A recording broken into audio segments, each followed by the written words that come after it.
Bon Pierre, racontez-nous la joie, l'émotion était énorme sur la ligne d'arrivée, qu'est-ce que vous avez ressenti?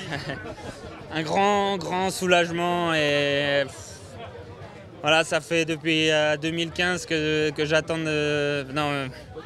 voilà, depuis 2012, depuis la Toussuire, j'attends de regagner une grande étape sur un grand tour et en 2015 je terminais deuxième et ça personne s'en souvient.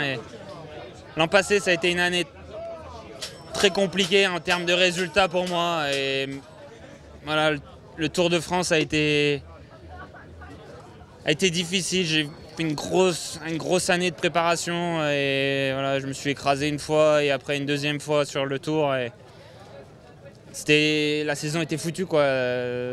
Mise tout sur une course, on tombe et voilà, l'année est fichue et toujours continuer de travailler. Et cet hiver, j'ai fait un hiver comme jamais et j'en récolte enfin les fruits quoi, le fruit de mon travail. Qu'est-ce qui a causé l'attente selon vous? C'est peut-être l'adaptation à un nouveau train d'entraînement différent? Oui, l'an passé, j'ai changé beaucoup de choses. Je suis passé de courir 95 jours de course à 75, donc beaucoup d'entraînement, moins de courses, des stages en altitude. Et il a fallu que je digère beaucoup de choses, que je m'adapte, voilà, c'est pas facile de passer 10 ans dans une équipe française à une équipe américaine où les choses sont différentes, mais maintenant j'ai vraiment pris mes repères et je me sens vraiment très bien à la Cannondale Drapac et voilà, je suis épanoui, j'ai un rôle qui me plaît, un rôle que j'ai toujours voulu avoir, d'attaquer, le classement général, on m'a fait faire depuis 5-6 ans. On m'a un peu forcé à faire le classement général. C'était quelque chose contre nature, de rester attentif, de suivre, de faire des gros chronos. C'était quelque chose de compliqué pour moi. Et voilà, d'aller de l'avant, d'essayer de gagner des étapes, c'est vraiment quelque chose qui m'épanouit et je me régale. Comment vous l'avez géré? Cette étape a été complètement folle. Une étape comme on en voit rarement, 40 coureurs devant. Ça faisait quelques petits moments que vous essayez, que ça loupait. Comment vous l'avez pensé? Déjà ce matin, je me suis simplement dit que après une étape comme hier, qui était, je pense, l'une des plus dures de ma vie, il n'y allait pas avoir 150 coureurs de motivés. Donc j'ai suivi la première attaque, comme souvent après un lendemain d'étape très difficile. La première attaque, ça peut partir 10-15 coureurs.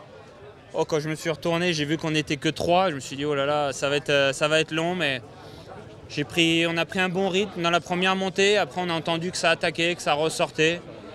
Et au bout de 60 km, j'ai décidé de me relever. Et ça a été un ascenseur émotionnel, un coup devant, un coup derrière. Après, l'échappée où j'étais continué à creuser. Est-ce que j'ai fait une erreur ou pas? Et au final, ça a été vraiment un bon choix. Et ouais, ça a été une journée folle, mais c'était à la fin, c'était juste au mental. Ça attaquait, ça revenait, ça rattaquait, ça revenait. Je sais pas combien de fois j'ai suivi. J'étais complètement cuit, mais voilà, j'ai peut-être eu plus envie que les autres aujourd'hui. Ça valait le coup d'attendre. C'est la 100e du Giro. Une épreuve que vous aimez bien, vous avez fini 4e. Non, je voulais vraiment remporter une étape, revenir avec quelque chose sur ce 100e Giro parce que je suis vraiment attaché à l'histoire de mon sport et aujourd'hui voilà, je suis dans l'histoire de mon sport parce que c'est le 100e Giro et j'ai remporté une étape et ça c'est quelque chose qui est écrit, qui sera pour toujours et c'est quelque chose où je suis vraiment attaché. J'ai gagné l'Alpe d'Huez et maintenant j'ai gagné une étape du Giro, j'aimerais gagner une étape sur la Vuelta et voilà, pour réaliser des choses que je suis capable de faire et pas forcément essayer de m'accrocher pour faire 7e ou 8e d'un classement général. J'ai donné assez pour ça. Vous pensez que cette victoire va vous redonner la confiance, va vous redonner le chemin vers la victoire après 2 ans d'attente? Non, honnêtement, j'ai jamais perdu la confiance en moi. J'ai toujours travaillé dur, je me suis entraîné dur. Et voilà, après la victoire appelle la victoire, j'espère. Et en tout cas, ça débloque et ça fait du bien. Ouais. Dernière question. Du coup, qu'est-ce que vous allez faire après le Giro? Je vais rentrer chez moi quelques jours et après je vais repartir en stage en Andorre.